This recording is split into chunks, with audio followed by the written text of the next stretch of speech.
Anyway, here we are. This is Country Music News International. My name's Nigel Sharpe. I'm based near Frankfurt in Germany. And on the other screen, we've got Garrett Bradford. And well, he's originally from Texas. I know that much. But he's not in Texas now. He's in Nashville, which is, I guess, where you do most of your recording these days. Yes, sir. So I spend half my time back home in Texas and the other half of my time here. I spend about a month here in Nashville and then a month back in Texas. And Right. so when I'm up here in Nashville, most of the time I'll play songwriters rounds and things like that. But most of the time I'm up here, I'm writing or doing some form of the that type of thing, collaborating with people or recording. And then when I go back to Texas, a lot of times it's to play shows. That's what I try to do when I'm back in Texas. Because interestingly enough, Nashville is, the hub of country music, but it's really hard at my level to get paying shows here. Okay. Very few of these places pay at all. So, um, Is it just like a tip jar or something? yes, sir. Yeah, most of it runs off tips, or if they do, and there are shows that pay around here, but there's obviously, I've only been coming to Nashville for a couple of years, so I had to get in line. There's a lot of really talented artists that are waiting for those spots to open up. Yeah, I bet. And but Texas is phenomenal. We have such a good music scene back in Texas, man. It's one of the best places to go as far as to make money, even as a smaller artist. All the venues pay, a lot of them pay pretty well, and it's definitely a blessing to be from Texas or to be from somewhere that has a scene like that where you can get out and play and learn, you know? Let's get to some of your music because I'm quite fascinated by this Honkiest of Tonkers, which is one of the great album titles I've ever come across in my life. Um, it's kind of what I grew up with, honky tonk music, when I first got into country, which was actually quite a long time ago now. And I was actually watching this afternoon because checking out these kind of titles and some of the videos from your songs, it's a long time since I've heard like trucker songs. Yeah. And I remember the New Riders of the Purple Sage Oh, I doing, love them. and I found this video on YouTube, truck driving man. Good song.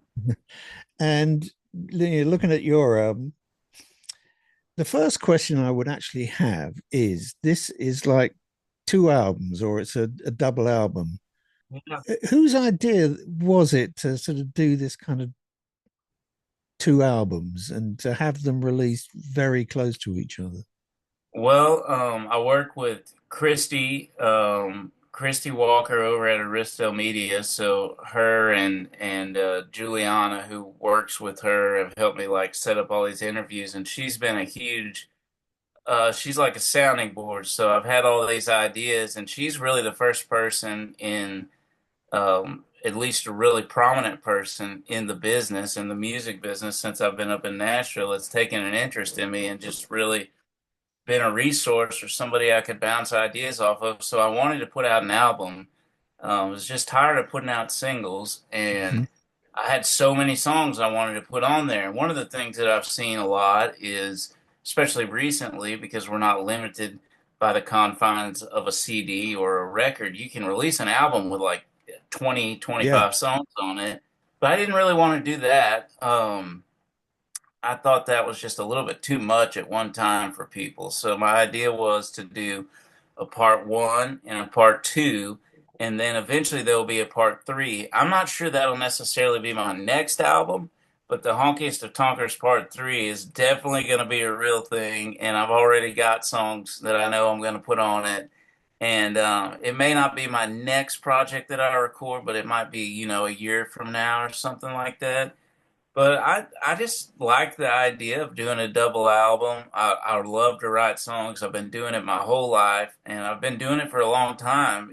Relatively speaking, obviously, I don't have as much experience as some people, but I've been doing it 15 years, and I have a lot of songs. So I just thought, I'm going to do a double album, and she thought it was a great idea and a good way to break up the songs. So you have, instead of just putting them on one 20-song album, you have a little more time to focus on these songs and promote them. So that was kind of the idea behind it.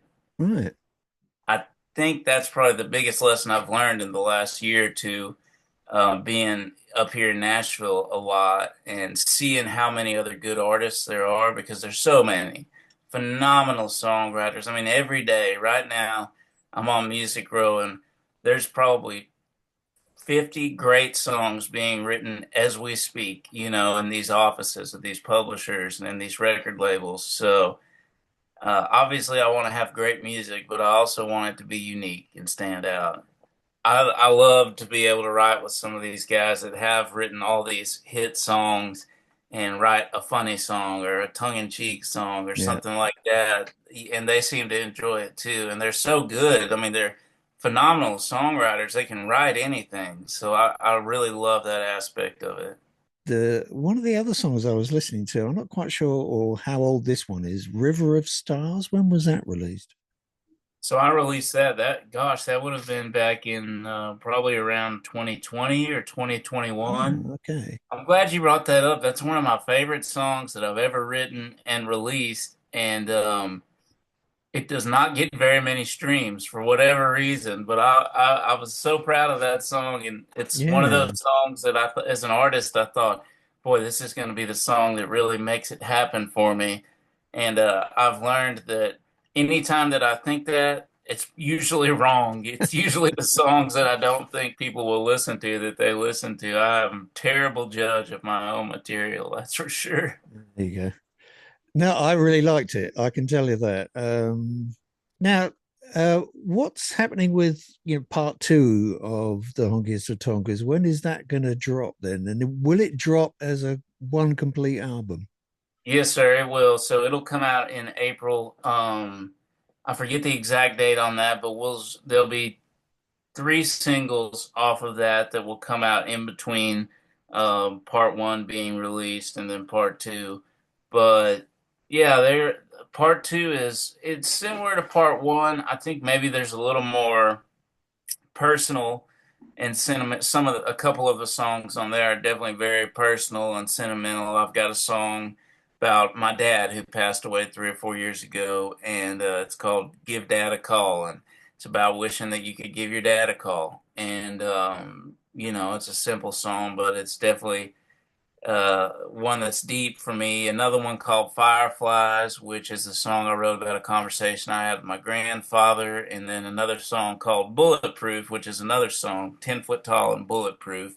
Another song that I wrote about my dad. So I think I saved some of the more personal songs for the part two of the record. But there's still some good time songs on there. It's cohesive and it fits with the first part, but just a little bit of a deeper look into my songwriting, I think. Anyway, I'm going to have to bring this to a close because I'm supposed to do short interviews. I'm not Uh, good at that. I didn't help you. I love to talk. So, yeah, me too.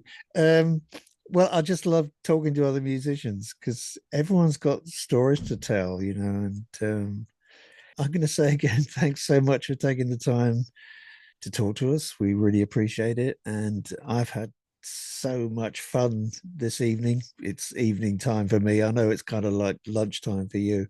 yeah. But it's been great talking to you. Very, very enjoyable. Well, thank you, Mr. Sharp. It's been an honor to be on, and yeah, I appreciate everybody over in Europe too for listening to my music. And if you haven't heard it, go ahead and check it Yeah. out. It's available wherever you listen, and follow me on social media. If you're into social media, you just look up Garrett Bradford with two R's and two T's, and I've got all the different social media apps, so you Yeah. can stay tuned with me that way as well. But thank you for having me on. Yeah. And I will personally be looking forward. Well, I am looking forward to part two of the Honkiest of Tonkas. Yes, Still sir. the greatest album title I've ever heard, I think. Well, I certainly, love that. That means the world to me, man. Thank you certainly so one of the much. best.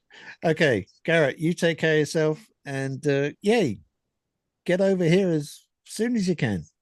Yes, sir. I sure will. I'll let you know if I get something booked over there. All right. Please do. All Okay, right. Thank you, Nigel. I'll say goodbye. Bye Bye. bye.